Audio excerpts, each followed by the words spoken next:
আজ যে আমরা রেল স্টেশনের দিঘির মধ্যে গিয়ে বুড় ফারবাম এর লেগে রিক্সা লয়ে বাইরে পড়ছি আর এদিক দিয়ে তরমুজের গাড়ি দেখে মনে হচ্ছে তরমুজ খাইতাম পরে কই না পরে কায়াম নেই আয়া বসে স্টেশনও তো রেল স্টেশন নাই ম্যাম আমার ভাড়া দিলাম স্টেশনে ঢোকার পরে কয়েকটা ভাই বাদারকে পাইলাম তারা নাকি আমার ভিডিও গুলো দেখে আপনি ভিডিও তো ভাই প্রাইস মধু রসমালাই রসমালাই এই রসমালাই কি আইসক্রিম নারকেল দাম কি আইসক্রিম এটা কই লগে মধু মধু রসমালাই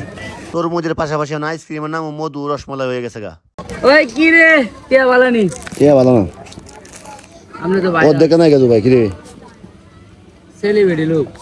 আরে মামার কাছ থেকে মধু আইসক্রিমটা লইলাম লইয়া পরে শুরু বলার কথা মনে পড়েছে স্কুলে গেলেও কিন্তু একটা মামা আসেনি মামার কাছে আইসক্রিম লইতাম এনতে দিয়ে ফুলা বানিতে আমার রাইকে গোসল করে আলতাছে পরে আমি আইলাম ঘাট পরে আয়া দিই বন্ধু তানবির সাথে হাত মিলাইয়া পরে গিয়ে নাকি একটু বইলাম বই এমনি দিই তরমুজের একটা গাড়ি যেতেছে পরে কই তরমুজ খাওয়ান লাগবো পরে ডাক দিলাম ডাক দিয়ে আনলাম আইনে তরমুজটা ভালো মতো ফাটাইলাম ফাটাইয়া ভাই বেদা যারা আসলাম সবাই মিলে তরমুজটারে খাইতাছি যাই হোক আজকে তরমুজটা অনেক মজা ছিল লাল আসিল অনেক শুরু হইলো কিন্তু অনেক পাওয়ারফুল তরমুজ খাইয়া পরে ঘাট পরে বইলাম বইয়া চিন্তা করলাম আপনারা একটু উপর থেকে দেখাই যায় ঘাটপাটা কেমন আর এই ঘাটপাটা অনেক সুন্দর এই সবাই গোসল টুসুল করতেছে আমরাও কিন্তু একটু নাইমো আমরা কিন্তু অলরেডি নাইমো হচ্ছি আর এইভাবে কিন্তু গোসল করলে অনেক মজা লাগে আর এই ফুসকুনিত কেটে কেটে গোসল করছুন একটু কমেন্ট করে জানাই পাইন আর এই পুকুরে কিন্তু গোসল করলে অনেক ঠান্ডা লাগে যাই হোক সবাই মিলে অনেক আনন্দ করলাম আর শৈশবের কথা মনে পড়ে গেল ও শুনুন আপনারা বাড়ি যারা কিশোরগঞ্জ আছে আপনারা ইচ্ছা লাগিয়ে সবাই মিলে গেলে গোসল করতে পারবেন কোনো টিয়া পয়সা লাগতো না যাই হোক আজকে আমার ভিডিওটা কেমন লাগছে সবাই কমেন্ট করে জানাবেন ভিডিওটা ভালো লাগলে অবশ্যই একটা শেয়ার মেরে দিবেন সবাই ভালো থাকবেন দেখা হবে নতুন কোনো ভিডিওতে আল্লাহ হাফেজ।